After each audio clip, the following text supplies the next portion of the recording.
Andreï Makine a publié son premier roman en faisant croire qu'il a été traduit du russe au français, alors que cet écrivain d'origine russe est parfaitement francophone. Il a été révélé au grand public en 1995 avec Le Testament français, qui reçut le prix Goncourt et le prix Médicis, et qui est une magnifique déclaration d'amour à la langue de Voltaire. Depuis, il est l'auteur d'une dizaine de romans où sa Russie natale n'est jamais loin.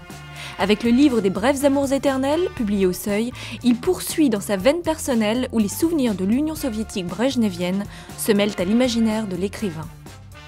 Un garçon s'est glissé sous une tribune qui a été montée pour une cérémonie militaire soviétique. Et cette tribune s'avère être un ensemble de tubes métalliques extrêmement serrés qui sont une forme de labyrinthe sous lequel le garçon se retrouve bloqué. Ce labyrinthe, c'est la métaphore que le romancier Andreï Makine a trouvée pour décrire le régime communiste dans lequel il a vécu lorsqu'il était adolescent. C'est donc le point de départ du livre d'Andreï Makine, du roman d'Andreï Makine, qui a pour titre le livre des Brèves Amours éternelles.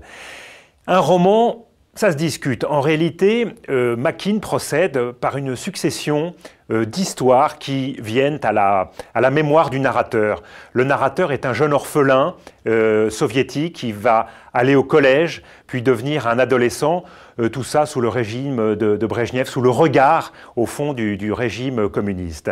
Et le grand réconfort de ce garçon, dans une vie qui n'est pas facile, ce sont les femmes.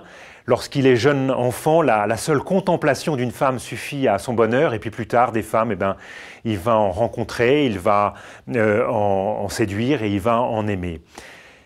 Dans le Testament français, qui a révélé Andreï Makine, puisqu'il a reçu le prix Goncourt, l'issue de ce cours face au marxisme, c'était la littérature française. Dans son roman « Le livre des Brèves Amours éternelles », l'issue de ce cours, ce sont les femmes, c'est l'amour. Et une nouvelle fois, Andreï Makine nous rappelle qu'il est un très grand écrivain français.